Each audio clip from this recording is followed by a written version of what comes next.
Kalau menyusui boleh puasa nggak ya?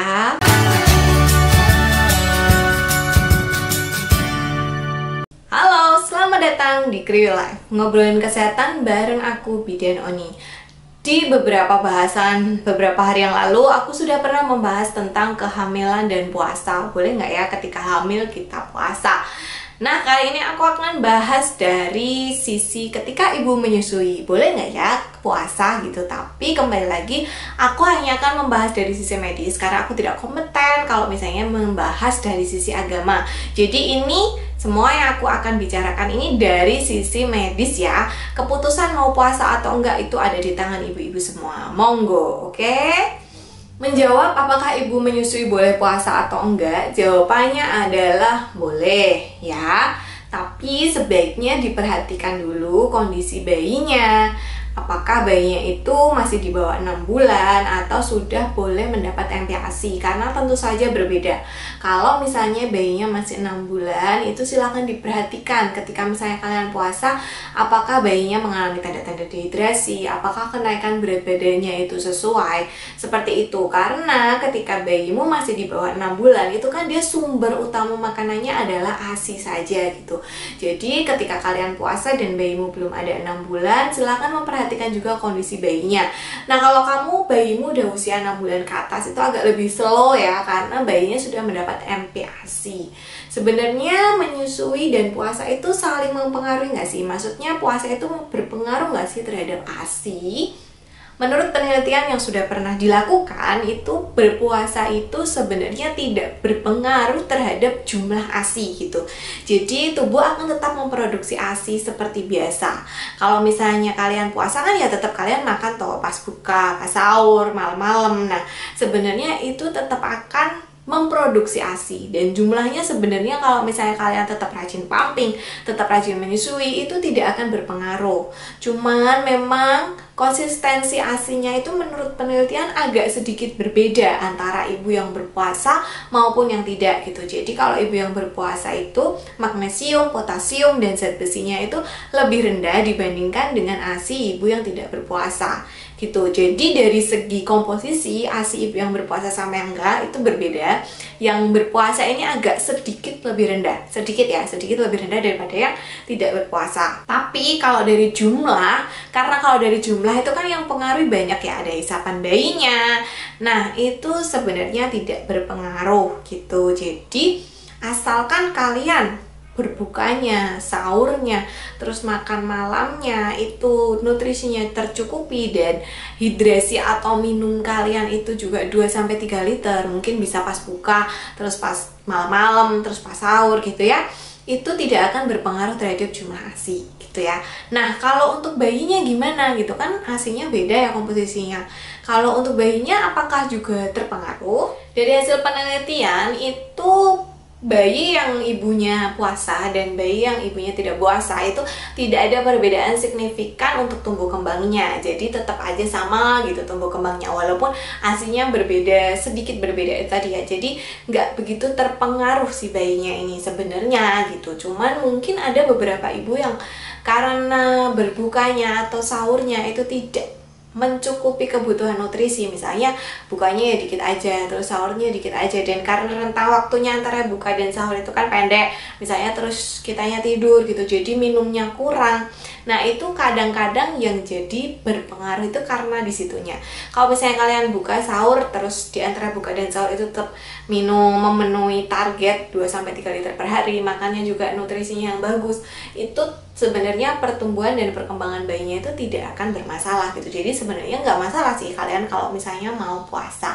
Nah, kapan ibu harus berhenti puasa kalau misalnya lagi menyusui? Nah, sebaiknya ibu mempertimbangkan ulang. Kalau misalnya ketika ibu puasa, terus bayinya jadi lebih mudah rewel gitu. Terus kalau misalnya nggak menyusu, dia tuh lemah, letih, lesu, atau bahkan nggak mau menyusu. Terus bayinya mengalami tanda-tanda dehidrasi, kayak misalnya pipisnya kurang dari 6 kali sehari, pipisnya berwarna kuning pekat. Nah, itu bayinya tanda-tanda dehidrasi. Jadi sebaiknya dipertimbangkan untuk batal dulu puasanya. Karena bagaimanapun juga kan kasihan ya kalau bayinya sampai dehidrasi.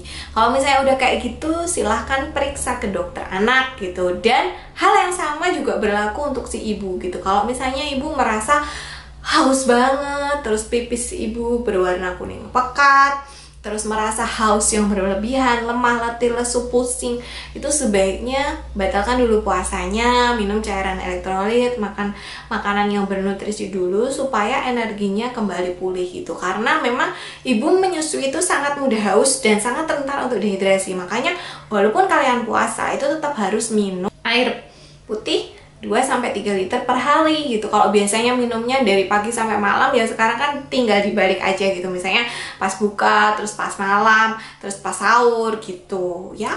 Nah, selama menyusui dan berpuasa, apa saja yang bisa ibu lakukan untuk meminimalisir masalah yang mungkin timbul?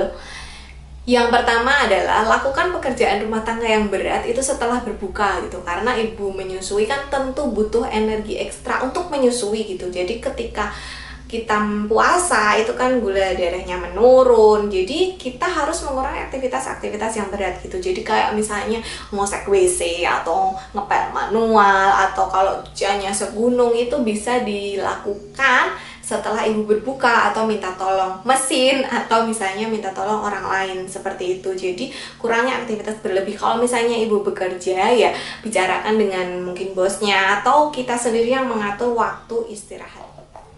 Kemudian kita juga harus sadar diri ya, maksudnya hanya kita kan yang tahu batas diri kita. Mungkin tetangga kita biasa aja gitu puasa kuat gitu, tapi kalau kita nggak kuat gitu ya jangan dipaksakan. Kita yang tahu ambang batas kita, dan ketika kita merasa kok kayaknya lemah, letih, lesu, berkunang-kunang, lemes, kayak mau pingsan gitu, segera dibatalkan dulu puasanya, minum elektrolit, minum air putih, atau makan gitu. Kalau misalnya nggak berkurang, ya segera periksa ke dokter gitu. Jadi jangan dipaksakan gitu loh maksudnya tubuhnya, karena cuman kita yang tahu batas-batasnya. Adalah kalian bisa catat makanan apa saja yang kalian makan gitu, supaya tahu aku udah makan ini nih, aku udah makan ini, oh kok aku tadi makan pisang goreng habis 5 ya, itu kayaknya terlalu berlebihan dan kurang bergizi kayak gitu ya. Jadi catat kebutuhan makanan. Kemudian selanjutnya kalian bisa mengurangi paparan cahaya matahari gitu. Jadi ya jangan panas-panasan dulu, karena kalau kita panas-panasan kan resiko untuk haus gitu lebih besar. Terus kurangi juga aktivitas yang berat seperti yang aku bilang tadi, terus banyak-banyak istirahat gitu. Jadi memang ya cuman kita sendiri kan yang tahu batasnya gitu. Jadi kalau misalnya kayaknya aku menyusui aja udah bikin haus banget, kalau ini nanti aku menyusuinya di tengah terik matahari gitu, kayaknya bakal lebih menyiksa gitu, ya jangan menyusui di bawah terik matahari kayak gitu ya. Dan segera periksa kalau misalnya merasa tidak nyaman. Oke, segitu dulu bahasan tentang menyusui dan puasa. Jadi sebenarnya dia tidak berpengaruh terhadap jumlah ASI, tapi dia memang sedikit berpengaruh terhadap komposisi ASI, dan tidak berpengaruh terhadap tumbuh kembang bayi, walaupun ada beberapa bayi yang mungkin mengalami masalah karena ibunya kurang memperhatikan nutrisi dan hidrasi selama berpuasa. Jadi walaupun kalian puasa, tetap perhatikan nutrisi yang masuk saat buka dan sahur. Tetap harus minum air putih 2-3 liter per hari, dan segera periksa atau stop puasanya kalau merasa tubuhnya itu sudah nggak enak lagi. Sampai jumpa di video selanjutnya. Tetap di rumah aja, stay sehat, stay healthy, tetap waras, dan silahkan share video ini sebaik-baiknya supaya banyak yang tahu. Sampai jumpa.